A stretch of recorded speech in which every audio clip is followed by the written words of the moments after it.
Hey, what's up, everybody? It's another episode of Bill and Tony's Excellent Adventure. Bill Althouse, I'm Tony Stevens. Before we get going today, we want to mention, we want to thank our sponsor, Vito's Original Pizza, here in Blue Springs, Missouri, on 7 Highway. You want great pizza? Go to Vito's. You want anything Italian? Great. Go to Vito's Pizza. Our full podcast episodes are on YouTube and Spotify and Patreon. You can hook up with us on Facebook, on Instagram, on TikTok. We'd love for you to like and especially subscribe, and you could share any of the episodes and reels with your friends. We would appreciate that. Let's get into it. The sports hot topics of the week. And, man, there are a bunch. The football Final Four is set. Denver and New England. Who you like? I like New England now that Bo Nix is out. Yeah. You know, how crazy is it? That guy on the game-winning Next drive. to the last play. Yeah. With the winning field goal, over playing on a broken ankle. Yeah. So unreal. Yeah. So Jared Stidham, who was, I believe, Tom Brady's backup or a backup in New England a while, is going to play against this original team. And Seattle and the Rams, I think that's going to be a good game. Who you like there? I know. I think Seattle is going to win it all. Do you really? I like them, and I was surprised that the Rams got past the Bears. I really thought the Bears would. There have been some great playoff games. Yeah, been some good games. Never before in NFL history were there 10 coaching jobs open at the same time. I believe it's down to 7 now. I think the one that shook everybody, that took everybody by surprise, was the Sean McDermott, including him. 9 years with the team, 8 playoff appearances, 5 playoff losses to 4 to Mahomes, 1 to Burrow when they were in the championship game. Just can't get past it. Yeah, it's like, Marv Levy, the only coach to coach in 4 consecutive Super Bowls. That team. Scott Norwood missed that chip shot field goal game 1, and then they just got manhandled in the others. And I tell you what, if you're a team looking for a coach now, I know Harbaugh's with the New York Giants, but my God, there's some amazing coaching talent out there. I mean, McDermott's out there. I heard that McDaniel is going to be the offensive coordinator for the Chargers. Okay. Speaking of which, who would have thought that? It kind of took me by surprise, but I guess it kind of makes sense that Eric Bieniemy would come back to the Chiefs. I mean, you're rolling your eyes. But well, I saw that, and I've said so many times that Bieniemy let Mahomes be Mahomes. He liked that freestyle. He liked Holmes to improvise. And with Nagy, I mean, they've won 2 Super Bowls with Nagy, but I'm just not a fan of that conservative approach, and especially when you don't have a legitimate running game. And you saw, Bieniemy was the running back coach for the Bears this past season. That's right. You saw what he did with those guys. No kidding. Well, here's my take on it, Billy. You tell me if I'm out of my mind or not. I know that in the last 3 years we have been to 2 Super Bowls. We won 1 of them. But what I've seen, especially in the last couple of years, that offense has no discipline. You see running backs running right into the back of guys. You saw Rashee Rice this year, how many times not finishing a route. Yes. You saw Xavier Worthy not know where the boundaries are. You saw Jawan Taylor lead the National Football League in false starts, not 1, not 2, but 3 years in a row. You saw guys like Travis Kelce and Noah Gray dropping passes right in their hands. It was an undisciplined offense, period. How many? You know what? I'm not going to let him off. How many passes did Pat overshoot on deep routes? I agree. If it wouldn't have been for Tyquan Thornton, they wouldn't have caught any. Yeah, I agree. And I'm going to leave it at that. No, I agree. When Bieniemy was here, he's a hothead son of a bee. And he makes guys accountable. Yes. And I think it's a bit, maybe not coincidental, that Pat, in last week when they were interviewing him, and he said, by the way, I'm planning on being ready for week one. We'll see. Said, what was the word that he kept using over and over again? Well, we need guys to be accountable. And I think that alludes to some of what you're saying and some of what I'm saying. Totally. So even though people are saying, we're not going out to get that 30-something hot shot. Well, as long as Andy Reid's coaching the team, no 30-something or 50-something hot shot's going to be calling the plays. That's right. But they need a guy that will whoop your ass if you don't pay attention. And Matt Nagy did not do that. No, he didn't. And I have no idea what type of relationship Nagy had with the players, but I know how much they respected Bieniemy. And I think there was a little bit of a fear factor in there because he'd chew on you if you didn't do what you should be doing. I agree with that. I think that's I think that's why he's back. Oh, and by the way, they switched wide receiver coaches and brought in a guy with 20 years experience, and I'll be shocked if Rashee Rice doesn't finish running those routes, and Xavier Worthy knows where he's at on the field. Yeah. I just think things had to change on that offense. Totally, absolutely. So had to change. I don't know. We'll see about that. Oh, before we go any further, I do want to mention we have a very special guest on the show today. Special, yeah, Captain America. It is. I mean, and he's really not that old of a guy. I was going to say the young man. Well, for us, anybody's young. Lieutenant Colonel Stuart Sullivan, who goes by the nickname of Scar. He is retired, but what did he retire from? Besides the Air Force, he was one of the few people on planet Earth that flew B-2 stealth bombers out of Whiteman Air Force Base. And his story, that alone is fascinating, but what came after that when he retired just a few years ago is even more fascinating. So he will be on with us here in just a little while.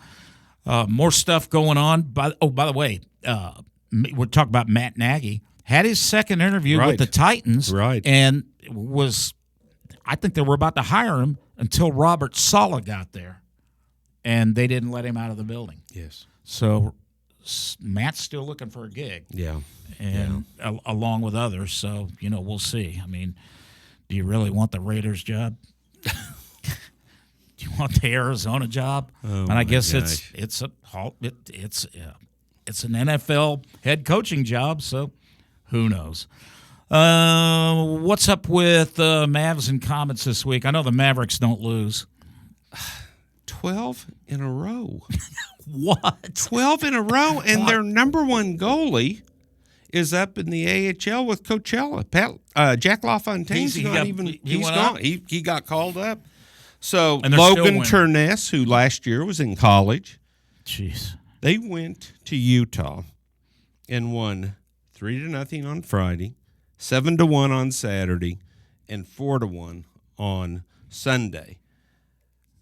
14-2, they outscored a great Utah Grizzlies team. Oh my! They're 27-7, 1-1. They lead the entire ECHL with 56 points. And get this, after that weekend sweep, Tad O'Had replaced the coach in the ECHL All-Star game. He couldn't make it because of issues. Tad came in and his team won. And I got to find out the format. They won 17-12. Oh, gosh. And Marcus Crawford, who is a great, great defenseman for the Mavericks, had 4 assists in the game. Led everybody with 4 assists. So if you get a chance to watch this team, man, this might be the golden age of hockey in Kansas City now. Yeah, that's really, really good. And Comets, what are they doing? Oh man, they got a great win. They went to Milwaukee, a team that beat them 9-3 here. Came away with a 7-5 win. They led 5-1 in that game, and they managed to hang on and get that 7-5 victory. But they're in first place. Good. 8-3-2, 24 points. The next closest team is the Wave with 19 points, although they've played 3 fewer games than the Comets. Get this. In the MASL, their goalkeeper, Philip Ijamadu, leads the league, 7 wins. He's 5th and goals against average 5.35. Chad Vandegrift, who has won the Defender of the Year in the league the past 2 years, leads the league again in block shots with 33. And Zach Reggett, there'll never be a better player, teammate, leader. He turned into a coach a few years ago, Leo Gibson. He's on Mount Rushmore. Yeah. Zach Reggett may be the fifth head up there on Mount Rushmore. Leads the league 16 goals. What? 27 points in 27 points in 13 games. And if you live here in Kansas City area, we're going to go see these guys. Oh, they're fun. Definitely. They are fun. Speaking of soccer, the big talk around here, the World Cup coming, and it's Kansas City's role is about to become even more significant because sources have confirmed that 4 countries, Argentina, England, Netherlands, and Algeria, are going to call KC home, having their base camps, their training camps in the region here in the Kansas City area. And if you're thinking, well, so what? Well, the base camps historically bring in thousands of fans before the games begin. And, I mean, those are some big-time teams we're talking about. Argentina, well, if you've been hiding Netherlands. under a rock for the past few years, Lionel Messi is on Argentina. So he'll be here long time, man. For a while. Wonder if he'll make it down to 1587. You think? He may get reservations. I think that would be easy. Or he might just go to McAllister's. Argentina, speaking of which, they're going to train at Compass Mineral Sporting Fields in KCK at where sporting facilities are. England is going to be at the Swope Soccer Village in KCMO. Algeria is going to go in Lawrence, actually, at Rock Chalk Park. Netherlands are going to train where the KC Current do in Riverside. Wow. So base camps are coming here. Wow. Got some Royals news. Yes. There are probably going to be some more home runs at Kauffman Stadium for the next 5 years or however long they're going to play there. We keep saying they're not moving, but, I don't know why you make a big move like this when you're only going to be in the stadium for 5 more years. Well, I guess they're going for it. Yeah. They feel they got a good young core, and they're just going to go for it. So what we're talking about, and you may know, is that Kauffman Stadium has the largest playing surface of any major league team. Of any major league stadium. Right. And I think Colorado might be right up there with it. But Colorado's in the thin air. And home runs, you can't pitch in Colorado and have a Hall of Fame career. But anyway, they're moving the walls in 8 to 10 feet, and they're actually lowering the height of the walls from, 10 now to 8.5? Yes, 10 to 8.5. So there'll be some good catches, some great catches. The only thing that's really staying is the depth of center field. The 410 will stay, and why not? When you have Bobby Witt, you have Vinny Pasquantino and Michael Garcia, and they didn't go out and get that big outfield bat, so they said, "What the hell with it? Let's just bring the walls in and leave it up to these guys." Well, and when I saw that, the first thing I thought about, the hitters are chomping at the bit. What are the pitchers thinking? Oh, right, because it's always been a pitcher's park. Absolutely. So walls are coming in, and spring training is only a couple of weeks away. No, I can't believe that already. Yeah, so we'll get Frank White back in here, and we'll talk baseball definitely as we go through the season. A former Royal is going to the Baseball Hall of Fame. There were only two getting into the Baseball Hall of Fame this year, Carlos Beltran and Andruw Jones. So you get a Hall of Fame vote? I do get a Hall of Fame vote. Can I put you on the spot or not? Did you vote for either one of those guys? I voted for Beltran. Yeah. Andruw Jones, I know he was a defensive wizard. 10 Gold Gloves. Yeah. I forgot, but he was Bill, I forgot all about him. Well, that's just. I mean, this is his 9th ballot. Oh, really? Yeah. So he was on the way out. Yeah. And he was so spectacular early. Mm-hmm. he was Hall of Fame those first 3-4 years, but then he just, like you said earlier, he's Hall of Fame good. That's what I thought. I mean, when you forget about a guy, I mean, yeah. Well. Oh, and then you and I were going off on all the guys. Alex Rodriguez didn't make it. Roger Clemens will never make it. Barry Bonds will never make it. McGuire and Sosa will never make it. Pete Rose isn't in there. And you're talking about Pete Rose, the all-time hit king, Barry Bonds, the all-time home run and RBI king, and Clemens, who was he was a pitcher of that generation. Oh man, 7 Cy Young awards. Oh, man. And it's just so sad that they tarnished their careers. And 1998 was the year that Cal Ripken broke the all-time playing streak of Lou Gehrig. Baseball, really. And then McGuire and what a year. Sosa. Every day when I woke up, the first thing I did was check to see what they did the night before. Yep. And next year we may be talking about anything we can about baseball because the collective bargaining agreement ends at the end of this season. Mm-hmm. And what it always is salary cap. Yep. Players say absolutely not. Owners say yeah, and then the owners give in, and then it goes on for another 5 years. Right.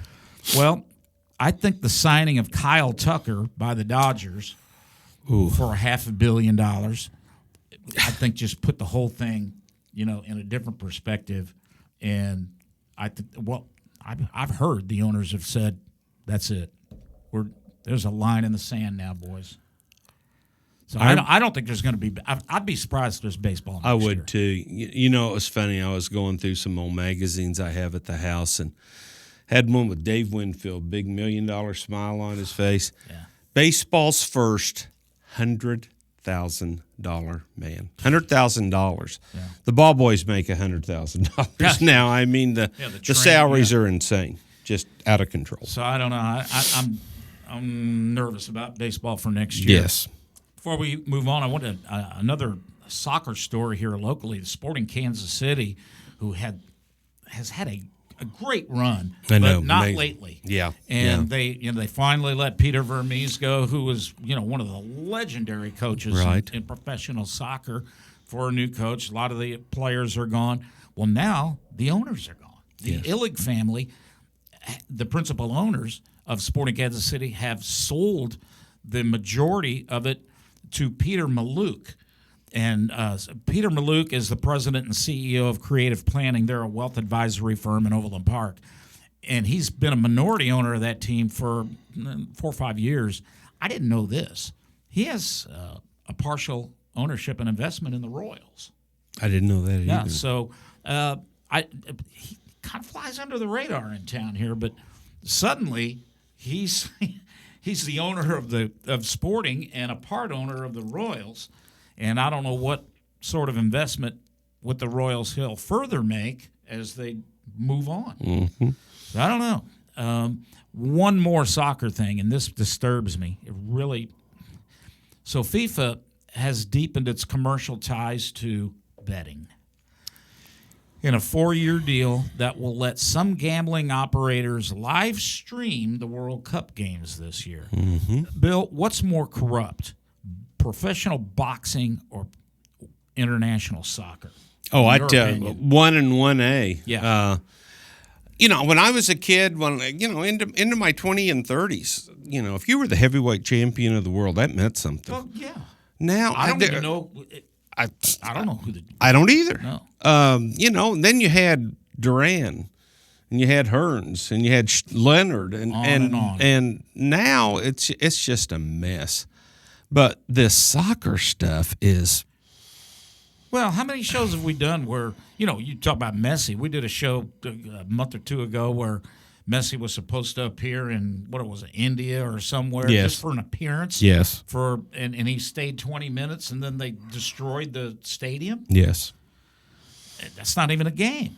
So this FIFA Plus website, which shows games from all around the world, has now teamed with a Saudi Arabian-backed streaming network called DAZN, and they're gonna allow betting on all these platforms based out of the Middle East. So I don't know. I don't either. Look how that Dubai Professional Golf League went. But somebody and lots of somebodies made a lot of money. Oh yeah, off that deal. yeah. All right, Bill, you're the resident expert on high school sports around here. Sophia Bell, does that ring a bell to you? It does. Mister? It does. She trained at Extreme Gymnastics in Lee Summit. Right. One of her teammates was from Blue Springs South, Marissa Neal, who trained over at Gage. Yes. Great American. Yes. And this Sophia Bell went to Fort Osage, and then she has gone on to Auburn, and she has broken pretty much every record in the Southeastern Conference as a gymnast on the vault. She did this one move they called a Yurchenko fall. Yep. Yurchenko, the legendary Right. trainer, a round off onto the springboard, a back handspring onto the vault table, then a flip, and she nailed it. And no gymnast in history of that program has done that move except for this young lady. I bet you, Bill, that we're going to hear about her in many Olympics to come. Oh, I hope so. The daughter of former Blue Springs High School wrestling coach, she went as an alternate last year, and I think she's still in high school.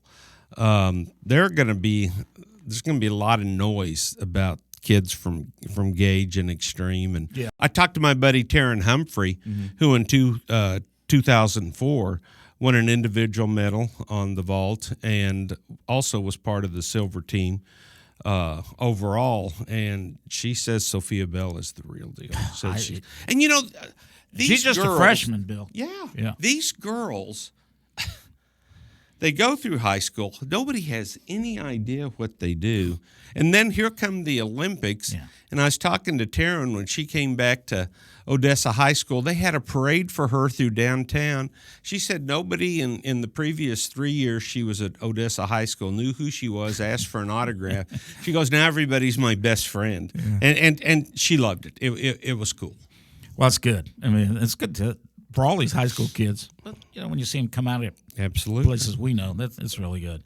Sad story. We reported on Greg Biffle. Yes. It was so tragic when his wife, children, and a couple other people and the pilots were killed in that tragic plane crash. A month or so ago? Mm-hmm. Wasn't even that long ago. And now their home was burglarized about 10 days ago. Yeah. And what happened was it was reported at Biffle's estate in North Carolina. Investigators found that $30,000 in cash, along with firearms, memorabilia, were stolen from the house. Most all of it from a safe. Does that sound like somebody knew something? Oh there?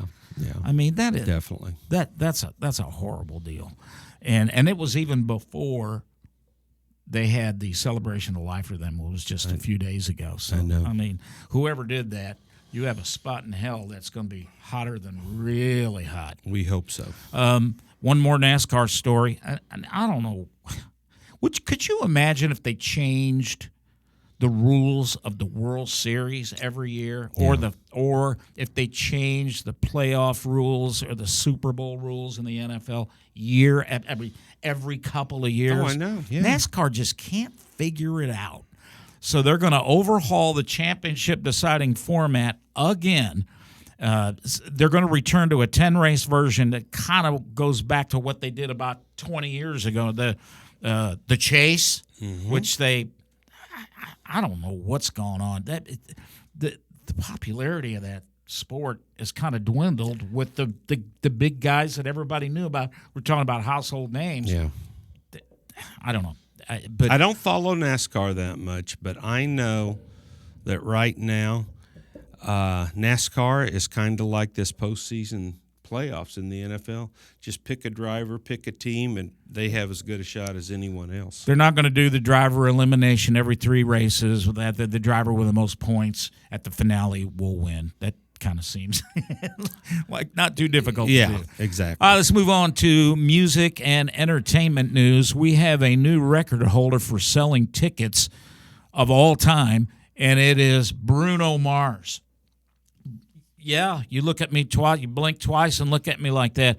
Bruno Mars' Romantic Tour set some new records since this is his first tour in 10 years, and I think his new album might be his first album in about that long, too. But he sold, just this past week, the largest single-day ticket sales across North America, 2 million tickets in one day. In one day. I bet those servers were frying.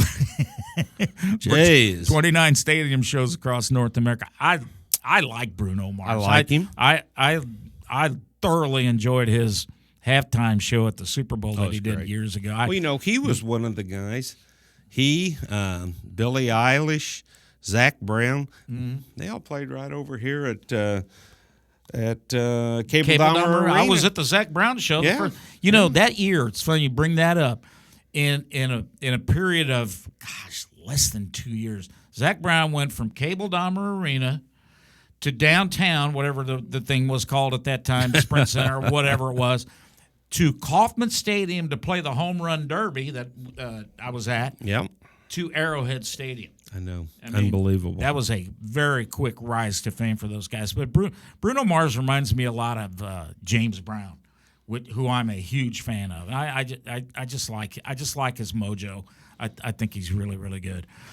Jelly Roll making the news. You remember the TV show Star Search? Oh yeah. Ed McMahon was the show, and really the only guys that I remember, because when I started at KF, there was a new band out that won Star Search, Sawyer Brown. Sawyer Brown. And they're still together, still play. In fact, I hosted a show with them right after COVID, the Independence at Santa Calagon. They were wow. Yeah, they played the main stage. So, but Star Search is coming back. In fact, it's coming out this week. New episodes are going to start this week on Tuesday and Wednesday nights, 9 Eastern. And Jelly Roll is going to be one of the judges, and it'll be on Netflix. I saw something about that. Yeah. And he's also going to make his voice acting debut. We had Brian Busby on last week. He does all the voices. Yeah. But who knew Jelly Roll does voices too? He's going to be in an upcoming movie called GOAT, G-O-A-T, in caps. The movie follows Will, a small goat, a real goat, who gets a once-in-a-lifetime shot to join the pros and play Rollerball, their version of basketball. And Jelly Roll is going to play one of the roles in that. Oh, wow. Speaking of the Super Bowl halftime, Bad Bunny is being sued for $16 million. I saw that. Did you see it? Yeah. He the lawsuit claims that a Latina rapper sampled the voice of, it's that he sampled the voice of a Latina rapper. Her name is Tainali Serrano Rivera, without her consent. Very nice. You like it? She alleges that her voice appeared on Bad Bunny's 2018 song Solo de Mi, and most recently in another song from his album that came out last year. And in the audio, Rivera says this: "Mira, puñeta, no me quiten el perero," which roughly translates to, "Look, asshole, don't take away the perero," which is a hip-driven dance style. So she says the catchphrase has since become widely associated with Bad Bunny. I mean, I don't know this. I'm just telling you what I read. Sure. And he frequently plays it during concerts and uses that phrase even on his merch. So everybody who is a big Bad Bunny fan knows what the hell I'm talking about. And Bad Bunny says, no comment. So, well, you know what that means. Wow. Yeah.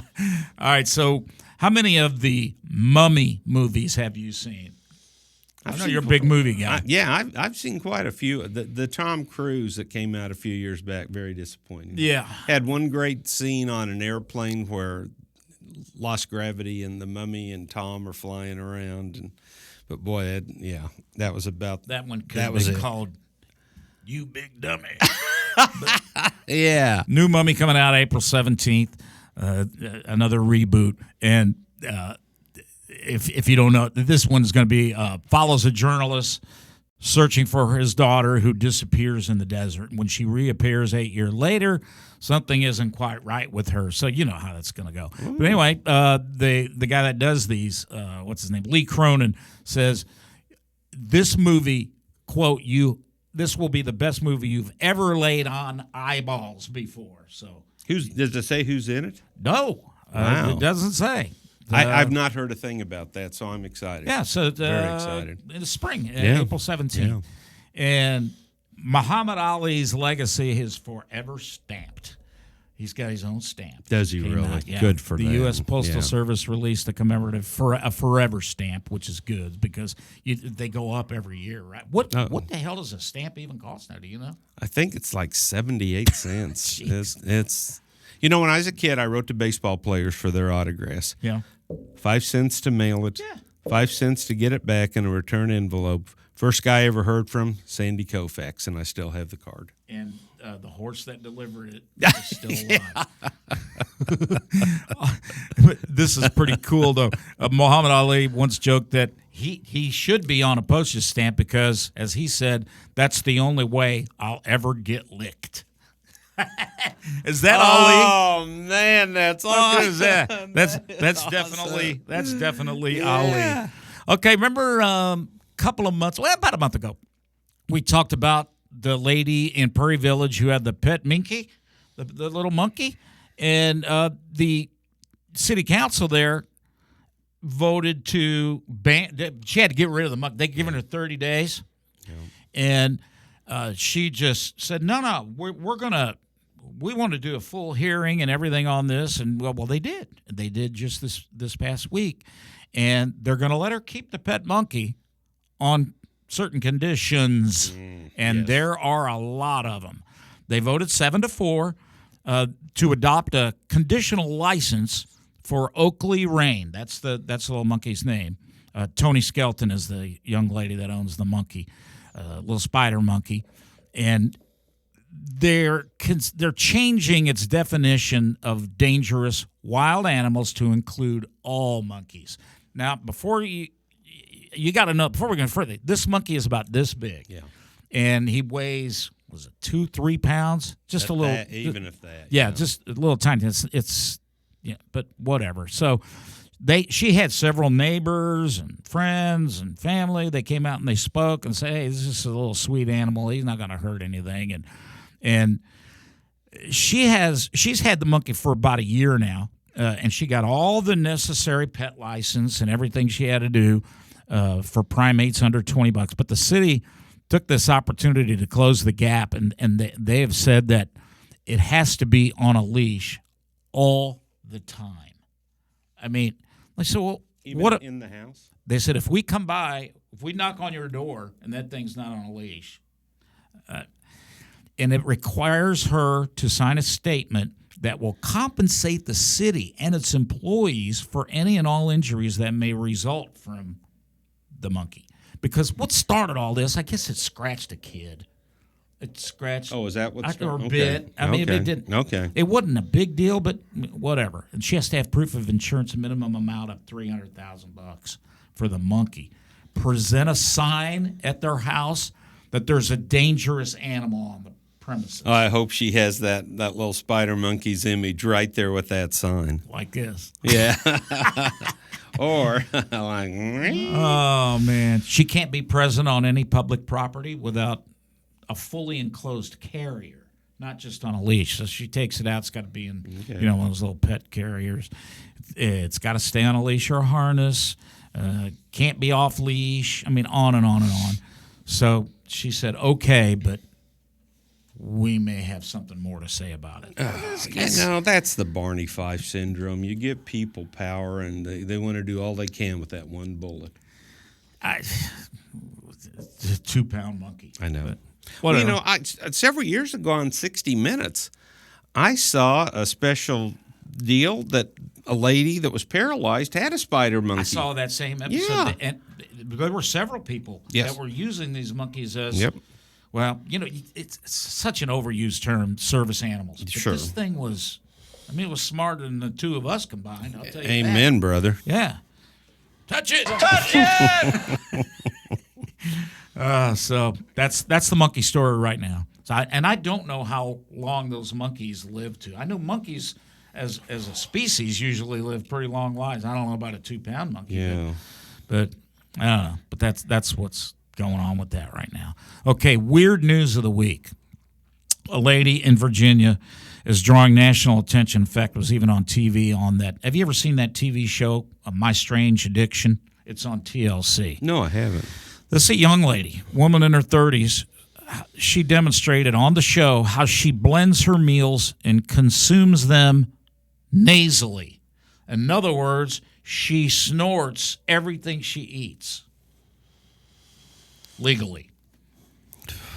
Yeah. Man, I thought I'd heard it all, buddy. Yeah. Where do you come up with this crap? I mean, this is insane. It's true. I mean, hey, a liquefied omelet with guacamole doesn't sound good to you? She drinks this shit out of a straw. To her nose. And, flavored drink. She says it gives her a head rush. And it tasted even fruitier when she drank it that way, if I can say that. So she says that snorting food helps her to avoid choking and reduces her urge to overeat. Well, hell, God, why didn't I think of that? I gained 10 pounds over Thanksgiving. I know. Shit, I'm going to start snorting my steak. Anyway, so believe it or not, it caused some strain in her personal life because she went on a date. Her boyfriend said, the first time he met her, they went to a date and they had she started snorting iced coffee at the table. So, excuse me? So he said, hey, if I can't stomach watching how Catherine eats her food, I can't promise a bright future for us.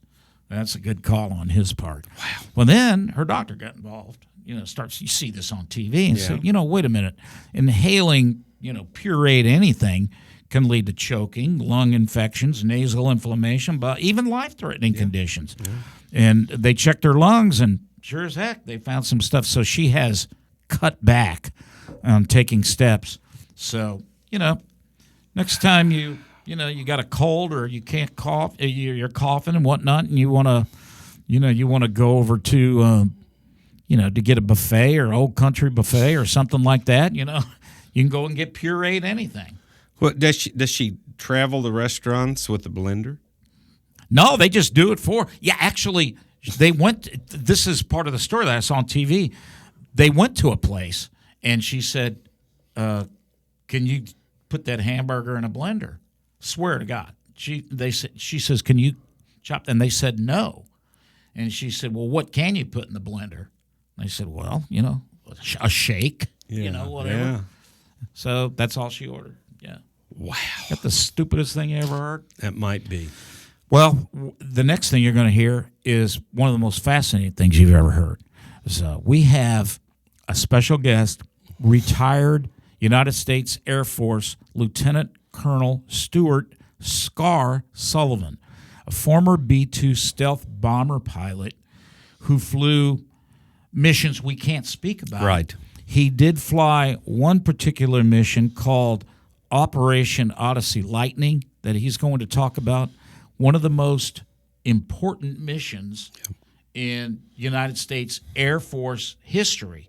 It took out hundreds of terrorists that none of us in the United States knew about except for high ups. Yes. And this mission was flown a few years ago. Hey, and Tony, how long was that mission? 41. They were in the plane. They were airborne 41 hours. Unbelievable. And so he is here with us right now. Please welcome Lieutenant Colonel Stuart Scar Sullivan. Well, before we get started, what do you prefer us to call you? I mean, I feel like I should call you sir, or I should salute you, or should I call you Stuart, or should I call you Scar? You can just call me Daddy. Who's your daddy? Or I guess Scar is fine if you want to do that too. Oh man, boy, did I just step in that already. Well, we know how this is going to go. It's going to be a fun one, yeah. It's going to be a lot. Well, you know what, though? I mean, my main question that I want to ask, how did you get the nickname Scar? Oh, yes. Well, anytime you ask a pilot, how did you get your call sign? The first thing you're going to say is, I got to have a beer in my hand. And so I don't have a beer in my hand. I don't know if I can tell you the story or not. All right, so no beer in the hand, but when you come back, I'm bringing a 6-pack. All right, I can tell you that. I got a hunch it's short for something else. Potentially. Let's get into something I think you can talk about. Let's talk about your background, your military background, and all that stuff. Well, when I was 19 years old, I had no idea what I wanted to do in life. And so I stopped school, stopped work, and I joined the Navy. And that was from 95 to 99. After I got out of the Navy, there was one thing I was not going to do, and that was go to the military. I was done. I was done with the military. And so I was an aviation electrician's mate, petty officer 3rd class. Mm-hmm. I worked on the F-18. I was on a couple different aircraft carriers out in the Persian Gulf. And after I got out of the military, I went to the University of Missouri in Columbia. So go Tigers. Yep. And then when 9/11 happened, I really just felt the true calling to go back into the military. Wasn't going to go back into the Navy, though. But then I jumped into the Air Force, and so I got commissioned as an officer in 2003. But, tell us about your wife's reaction. I mean, this was a heartfelt turning point in your life, going back into the military. So, absolutely. So faith has been a part of my journey my whole life, but it wasn't my everything. And I got married in '96, so about 5 months after I was in the Navy, I got married. But when 9/11 happened, or actually, while I was in the military, in the Navy for the first 3 years, I was deployed or gone about a year and a half. So 50% of my marriage, I was gone. So we knew that wasn't a way to raise a family or just to live. And so we both agreed that we're not doing the military. She was climbing the corporate ladder, working for a Fortune 100 company. And then when 9/11 happened, it was actually about a month later, she rolled over in bed and she looked at me and she's like, maybe you should go back into the military. She was waiting for my reaction. I'm like, are you crazy, woman? And I rolled over and looked at her and I said, maybe I should. Yeah. It was one of those moments just like that where like, uh-oh, I think God's trying to do something here. So as we walk through it, she's been my greatest cheerleader. Fantastic. Yeah. So let's fast forward a little bit. In 2016, there was a spiritual turning point. You had some difficult decisions of forgiveness and honesty and revelation, lifelong secrets and surrender, all of these things. And you had an event that happened early in your life at age 12. And then there was something also in 2016, I believe, you wrote something on a piece of paper. Can you go through each of those steps? Because it's pretty fascinating. Yes. So when I was 12 years old, down in the basement of a Baptist church, I was with my dad, and he said, say this prayer if you don't want to go to hell. So I said a prayer, and I got saved.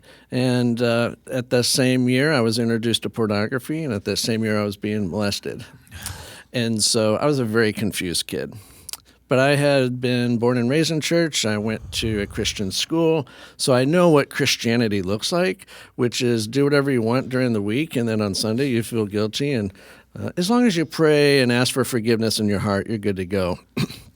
So for 28 years, I prayed that I would forgive this person as long as no one ever hears about this, and after I die, we'll work this out.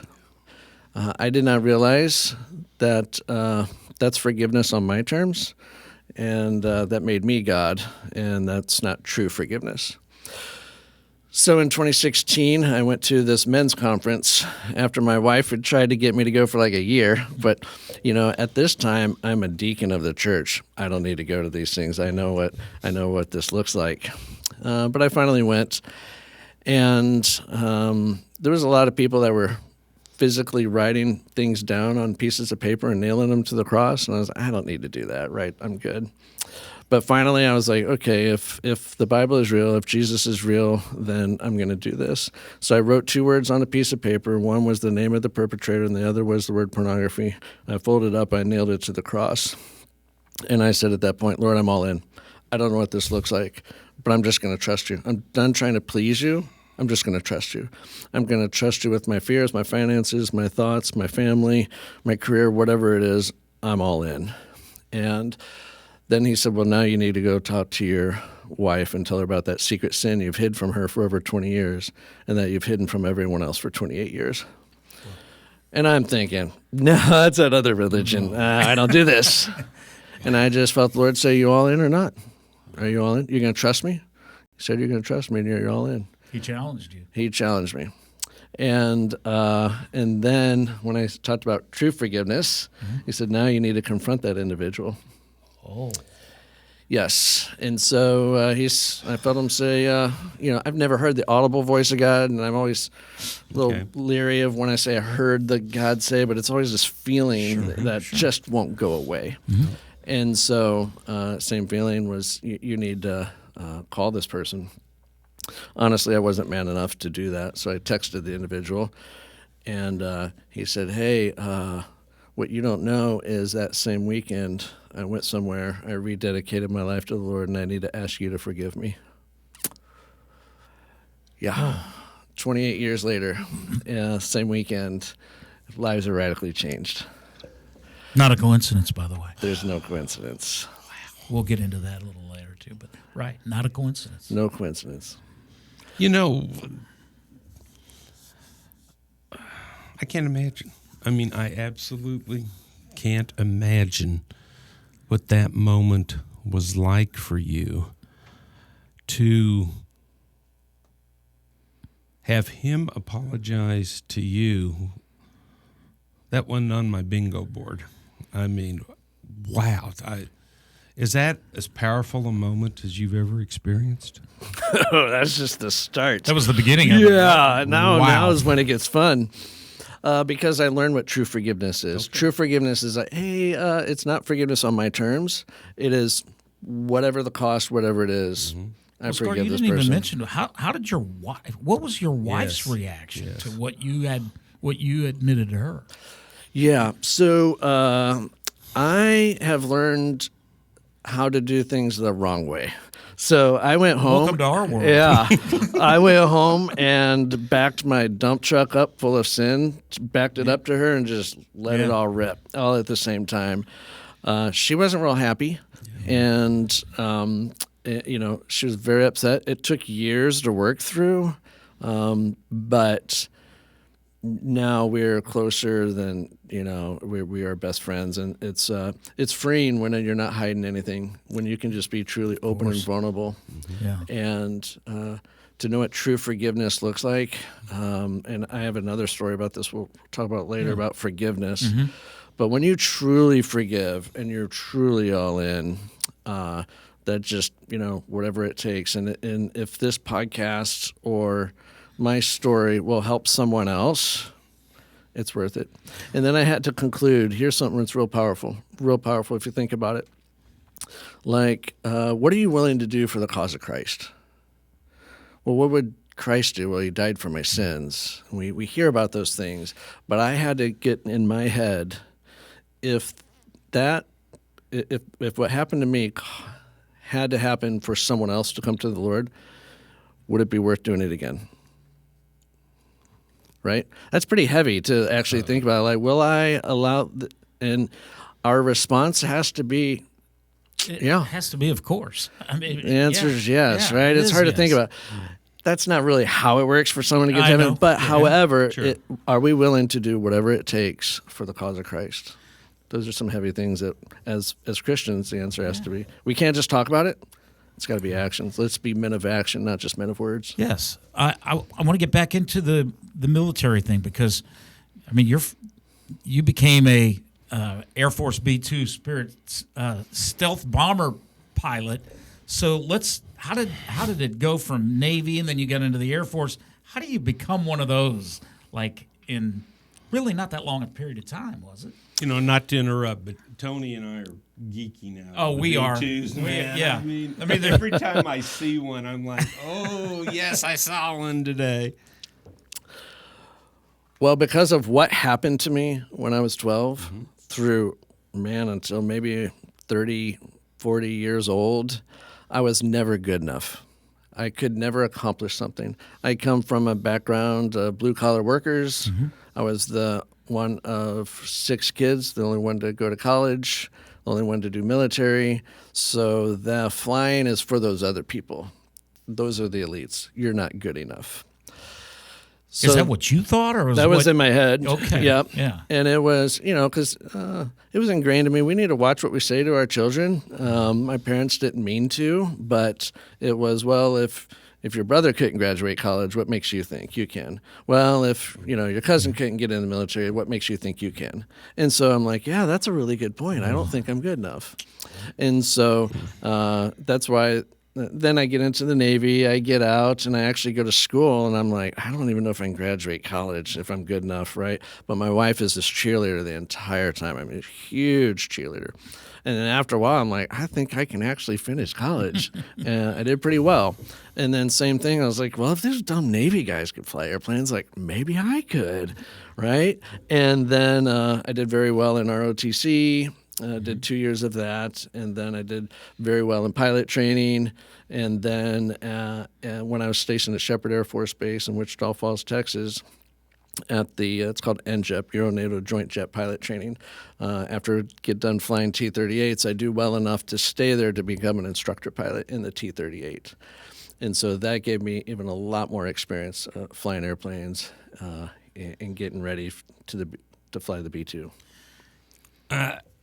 I've just got to ask this. It seems to me like this career path you took was like asking a high school art teacher to go paint the Sistine Chapel. I mean, I'm just like blown away. And I'm not asking you to pat yourself on the back, but, Tony and I both done a lot of research on you. And that was the path to becoming a pilot and then an instructor. Did God help you through that? Did that play a big role in that? Shoot. Once you look back, you realize when I say there's no coincidence, I mean, this was God's plan the entire time. I had no idea, right? I'm just like, I'm in, whatever this looks like, Lord, that's fine. But, from 2008 to 2016, I'm still going to church. I'm still a fake. I'm still a liar to my wife, hiding in these things. Yeah. But even through the midst of that, God's still taking care of me. It's His plan that was being executed, and I just didn't know it at the time. And so, even I went through United States Air Force Weapons School in 2012, which is like Top Gun on steroids. They have Top Gun, which is 9 weeks long. U.S. Air Force Weapons School is 5.5 months long. And so even going through weapons school, like, I don't know if I can do this. I don't know if I can do this. And it was just the Lord's plan, setting everything up for what was getting ready to happen. So in 2017, then, you had to fly a mission called Operation Odyssey Lightning, which I'm going to have you describe it, but then I want to ask you, let me have you describe that first, and then I have a question for you after that. So Operation Odyssey Lightning, yes. It's January 17 of 2017. Where 3 B-2s took off. Each B-2 had 80 500-pound bombs. And after the first day of refueling, one of them went home, so the best 2 go forward. And we flew over to Libya, Sirte, Libya, and we knew that there was somewhere between 50 and 200 terrorists. And there was 4 different target areas. And as we were flying over the Mediterranean, we were getting a lot of different target updates on this is how many there are, this is where they're at, et cetera. And there were just some of us that were very qualified to use a B-2 nuclear hardened stealth asset to drop 500-pound bombs on people. And each airplane had 80, so we had 160 500-pound bombs. Each one could be GPS targeted, wherever we wanted. And so, we went out there, and we knew that they were graduating terrorist training boot camp that night. And 2 hours later, and we knew that they were going to attack the United States and one of our NATO allies. And so all of them had to go away. So how does a Christian man cope with taking lives? I mean, to me, that would, I don't know. I couldn't put myself in your spot, but I would think if I was coming through this Renaissance and I had done what you had done, admitting to your wife and confronting that person that did those evil things to you, how can I do what I'm about to do if the Lord asks us and actually commands us to love those that are our enemies? So as I'm flying over the Mediterranean, did you get that thought by chance? I mean, I don't know. I'm getting ready to blow your mind. So, by the way, we haven't prepared any of this, right? Oh, no kidding. We're flying over. We finish the target court updates. I get out of my seat. I take a break. And I sit down, and I'm just trying to stretch out and get ready for our target run. And I feel like the Lord say, "You all in?" And I hear that often, like, "Are you all in?" I was like, "Yeah." And then it's like, "Are you sure?" Like, oh. So we always need to be careful when he's like, "Are you sure?" And every time I feel like the Lord asks me questions, 90% of the time it brings up Scripture. So when I was 12, I went to Christian school. I had to have a lot of Scripture memorized. So I had a lot of head knowledge, but now it was actually transitioning to heart knowledge. And that's when things change. And so I heard, if you will, the Lord say, "You have heard from old to love your neighbor and hate your enemy, but I say to you to love your enemy and pray for those who persecute you." I'm like, well, wait a minute. You mean these guys that I know what they would do to my wife if they found out who she is and what they would do? Like, you want me to love them and pray for them? And I really felt him say, there's husbands on the ground just like you. There's uncles on the ground just like you. Nephews on the ground just like you. I died for them just like I died for you. What makes you think you're any better than them? What do you do, right? And so I didn't know, well, they don't prepare you for this in the military. They teach you how to kill them, right, and not have emotions. And so I just said, okay, well, if there is a Saul that's on the ground that's going to be a Paul, let me miss. Let me be the guy that can't get the job done. If there's a Saul that's on the ground, that's going to be a Paul, let me put the wrong coordinates in. If there's a Saul that's going to be a Paul, let the GPS, not constellation not work. What about the tail fan? All kinds of stuff. Let me have an emergency and go home. Say, but since I don't know what your perfect will is in this situation, I cannot intentionally mess up. So I am going to do my best, and I'm going to leave the results to you. And that is what I live my life with now, is just do your best, do what's right, and leave the results to the Lord. Because he's bigger than a B-2. He's bigger than the GPS constellation. He's bigger than any of this. He could not, he could have had me had an emergency and go back home if he didn't want me there, right? But apparently he decided to use me as an instrument of death at that time. So I just had to be okay with it. I joined a new church recently, and you talk about small world. That quote was the topic of our sermon. Wow. No coincidence. No coincidences. I believe there's evil in the world. And I'm a follower of Christ, and I just feel like there's somebody behind me, and as long as I'm with Christ, I'm okay. But I don't know. I wasn't around during the Civil War. I was around during the ending of segregation. My mom used to go to a Cat's drugstore that had a white water fountain and a colored water fountain. I asked her what that meant, and she did her best to explain to like a 5 or 6 year old kid. But with God's plan, with your training, with your expertise, and I loved it that you said you can't imagine what those people would do to your wife if they had the opportunity. Did you fly into that mission with faith and confidence? Faith and confidence in my abilities in God. Yes. And I mean, the mission, sharing that mission with God. Well, I didn't expect those feelings to happen. Obviously, It was, as soon as we were ready to go, and I was chosen. I was at that time, the only Missouri Air National Guardsman to do this. The rest were active duty. So I knew that in my expertise, I was actually one of the instructors of weapons school, and so I was very qualified to do it. Mm-hmm.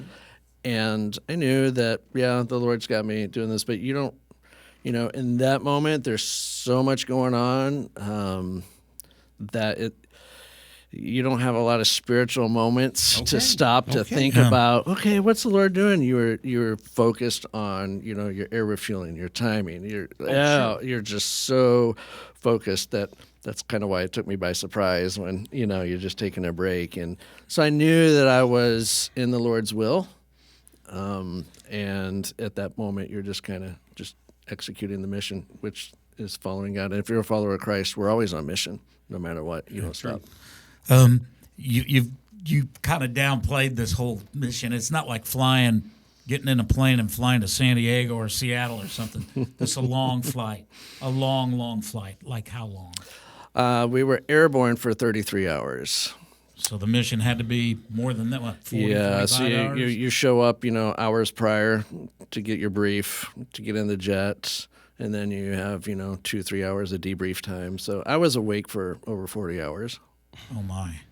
And I wanted to ask you, so you said you're telling Bill, you don't really have enough time. You don't have the length of time to process, well, did I do God's will? Because you have other things to do. But how did you feel when the mission was finished, like flying back home?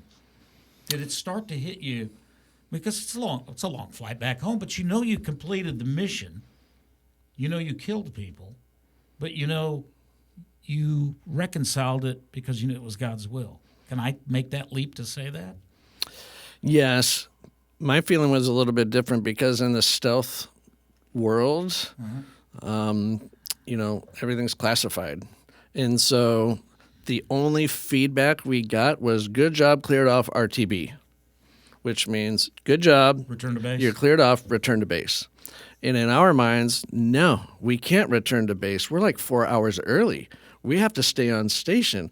Where are our tankers? And we have all this going on, and did we even complete everything we're supposed to? What's happening? So we didn't get a whole lot of feedback. It was there's nothing left. You guys can go home. So now we're flying back home, and we're wondering, are the tankers going to show up? Because we're 4 hours early. And so a lot of coordination has to take place. Yeah. And so then as we're getting ready to land, we like to say in the pilot world, am I a hero or am I still a zero? You're a hero, buddy. Did this even happen, or is it something we'll never talk about? And so obviously we can talk about it, and everything I said, you can go read about it. You and the other pilots were recognized in D.C. I mean, oh, yeah. Right? Yes. Yeah, you're right. You have done some research. Yeah. Good job. I know about you, Daddy. Touche. Yes. And so, we did eventually go to D.C. and spoke in front of members of at a caucus for long-range strike things. Where got to become friends with some members of Congress. Look at you. Oh, yeah. But you also knew you pleased God, too. Or did you? Yes. It's hard to, and if you haven't never been in this situation, it's hard to wrap your head around being used as an instrument of death. Yeah. But the way that I look at it is God gets to do whatever he wants. It's not my life. It's not mine. And if you start looking into Scripture, it's extremely biblical. He says, I have taken your heart of stone and given you a heart of flesh. It's no longer you that live, but it's I that live in you. And so the old is dead, the new is here. And so I'm just okay, this is not my life. It's Christ that lives in me. So whatever happens, he's got it. You know, we're looking forward to talking about All In Ministries, but I've got to know, what was it like the first time you stepped into the cockpit of a stealth?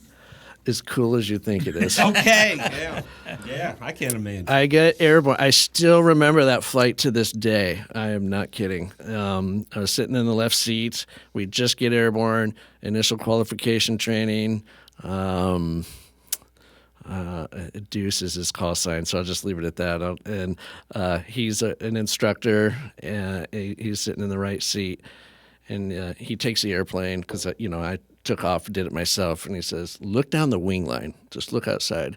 And so you look out the left-hand side down the wing line, and I to this day, that was in 2008. I'm just like, wow, this is something else. Mm-hmm. So it's pretty cool. Let's fast forward to 2022, or the COVID year was 2020. Was it 22? But you guys were mandated to take the vaccine, and you said, I said no. Yeah. Discuss that a little bit about what that does to your career and to your position. Well, back when I was in the Navy, there was the anthrax shots. And they said, our producer Tony knows all about that. Yeah. And at that time, it was like, you get it or you get out. And I was like, oh, yikes. I remember that conversation. Yeah, those suckers hurt too, didn't they? Like, my good night. But so I'm not scared of needles, right? Like, whatever. And so when COVID happened, it was the same thing. And it was just like, okay, Lord, what do you want me to do? Mm-hmm. And I was shocked when he's like, no. I'm like, well, I'm not scared of dying. I'm not scared of a shot. Like, what's the big deal? And it was like, no, don't do it. And so, it's in John. I don't know where it's at. But it says, if you love me, obey my commands. He's not just talking about the Old Testament law, because he says, I have written the laws on your heart. So I knew that he was telling me to not do something. He didn't tell me why. And so what do? He wants obedience over sacrifice. And so I just had to be obedient. Like, okay, so I'm not going to do it. Now what? That made, at this point, I'm not in active duty, but I'm active Air National Guard. So I'm a squadron commander in the Air National Guard. And I decided to refuse it, and I was at the time, I think, the highest officer in the Air National Guard to refuse it, in the state of Missouri at least. And in my position, I had to put in a religious accommodation request. And I said, hey, because of my strong religious beliefs, this is why I don't want to do it. Please give me a waiver. They're not giving waivers, but that's the only process they had. At the same time, so I'm supposed to go to a board where they get to approve or disapprove that, while all the other religious accommodation requests come through my squadron. So I'm the one collecting all of them as the squadron commander. So I get to be on both sides of this, And I have some of my troops that, they don't want to take it as well, so I have to mentor them. And, so that ultimately led to, I went to my 06 board. I'm a lieutenant colonel at this point, going to be a full bird colonel. And, I got passed over. And so at that point, I realized there was the Lord pulling me out, kicking and screaming, saying, okay, you're done. Mm-hmm. And so I have no regrets, not upset. At the time I was like, come on, Lord, I still want to, I'm in this fight. And he's like, no, I have a new chapter for you in your life. So I've been super excited. So I retired in 22. And what a tremendous new chapter. Our buddy Bill Corum's over here taking video. Bill, you should be our PR man, because you brought some of the most fascinating guests in here that we've ever had in our short journey. But tell us about All In Ministries. So at the same time in 2016, I nailed those two words up to the cross. I said, I'm all in. And Colossians 2:14 says he took your certificate of debt and he took it away by nailing it to the cross. And so when I said I'm all in, didn't know what that looks like. And, he said, now you got to talk to your wife and show those. He also was like, I want you to start All In Ministries, a nonprofit on biblical manhood. And I'm like, nope, I fly airplanes. I don't do this mad stuff, right? Like, no. And it just wouldn't stop. Like, are you all in or not? And I'm thinking, this is so difficult. I don't know anything about a nonprofit, a 501c3. At the time, just completely ignorant of this stuff. I was like, okay, I don't know what this looks like, but I'm in. And so it is a ministry focused primarily on men, and we take guys on a getaway weekend. Most churches call them men's retreat, but men don't retreat. We charge, so it's a men's charge. And it's radically changing people's lives. And what was happening was whenever I said, okay, I'll do this, everything just started falling into place. I mean, everything was falling into place, and I just didn't understand what was going on. So I write all these stories down in a book, like, wow, wow, wow. Like, I was experiencing God for the first time. Head knowledge was becoming heart knowledge. And when you experience the Lord and things like that happen, there's no such thing as coincidence. And I'll give you one story of about 100. This probably maybe in the second book, but this story is, I was at the Kansas City International Airport heading out to Las Vegas, and I see this woman at the airport. We go out to Vegas, we come back, and she's at the airport again. And the Lord, I had a brochure for my first ever men's charge, because apparently in ministry you got to have a brochure. I mean, I had no idea what I was doing, right? Never had a men's charge before. And the Lord was like, go up to that woman, tell her about your men's event, give her the brochure, and ask her for forgiveness because you were judging her. And I'm thinking, no, like, I fly airplanes. I don't do this stuff. And the Lord's like, y'all in or not? So I walk up to her and I said, ma'am, didn't I see you a week ago? And she said, yes, my husband and I were out in Las Vegas getting an award. He's the only living Missouri Medal of Honor recipient from Vietnam. And I was praying for help, and that's when you walked up to me. I think God sent you to help me bring him back to Jesus. I think he left Jesus in the foxholes of Vietnam. And I was like, here's my brochure. Like, what do you do with that? Fast forward 4 years later, Colonel Doc Ballard comes to my men's event, gave his life to God, and I got to baptize him. So she was right. So when you're all in and you know the Lord's leading you, speaking to you, just be obedient. Who cares about anything else? Something you do, I saw in a video of yours that I had to go back and watch it several times because it really got me. You do, at a men's charge weekend, you do a cross reenactment. I'm going to let you describe it, and it just took my breath away. Oh, good. Because, well, you guys are probably used to it. Like, I will never watch myself on TV. You see it once, you're like, that looks terrible. We watch it with one eye shut because we're so doggone ugly. Well, back in the Promise Keeper days, there was a guy named Joe White, and he went to these arenas and he would build these crosses. I saw it one time. I was like, that's awesome. And so I started doing the same reenactment. So it's an 8-minute, I'll reenact as the Roman cross builder, where I build these 12-foot crosses and stand them up, and then I explain the rest of the story. So to me, the cross means everything, absolutely everything. It does. And then I give guys this, and I do it in churches too all the time, where afterwards everyone has a 3x5 card and a pen, and they can write down any hurts, habits, or hang-ups, and I have them come forward and nail it to the cross. And so we did that at our church 2 Christmases ago. Wow. I mean, I still remember every moment of that. And, boy, you know, we didn't nail it. We used pin cushions. But the moments in your life that you never would expect. You know, if somebody had told me 10 years I'd be involved in something like that, I'd say, yeah, right, you know. Now, it's life-changing. I mean, I've had a couple of instances where I've seen people and they looked like they were down and out, and bought a guy a suit one time so he could go to a job interview. And I don't remember him. I gave him my cell phone. He never got back to me. I hope he's doing great. But just a simple act like that, and the difference it can make, and the difference that you have made, as cool as it is to fly a B-50 or B-2, buddy, what you've done post-military is phenomenal. I'm so honored to have you here well, I today. appreciate it. It's all the Lord's work. As we were driving up here, I was thinking, so I've done a lot of speaking events, and I had one person come up to me just January 4th, actually. She's like, oh, I see you, like, not the next Billy Graham, but, I hear this, Billy Graham.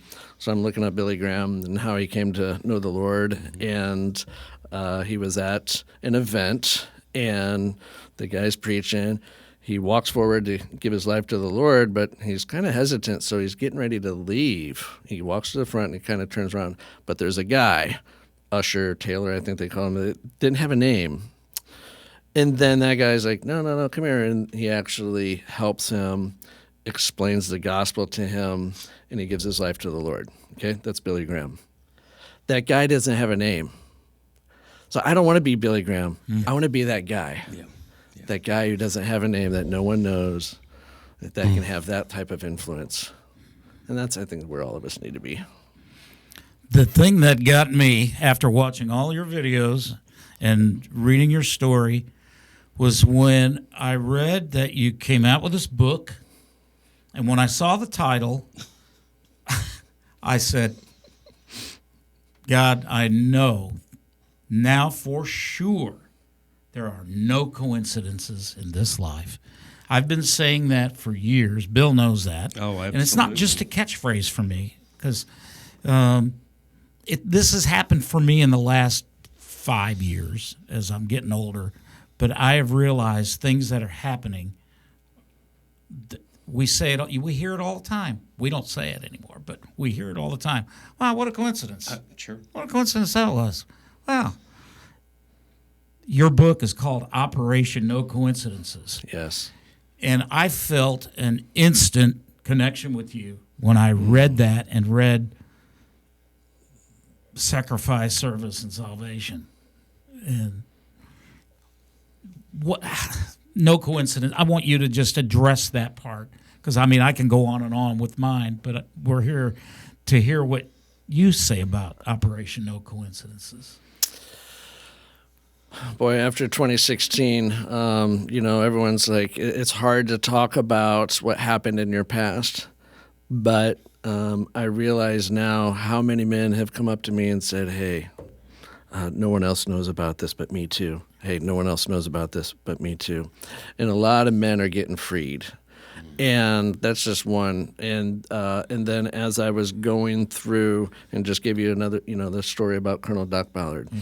And I can just go on and on and on and on. And I've just learned that if you're just obedient to what the Lord's telling you to do, just be obedient, man, you really can't go wrong. And things will just work out. They probably won't work out the way you think or maybe you want, but guess what? They'll work out the way God wants. Yeah. And that's what's important. So I pray all the time. I say, Lord, use me or remove me so that it's your will that's done and not mine. And it's in your timing and not mine.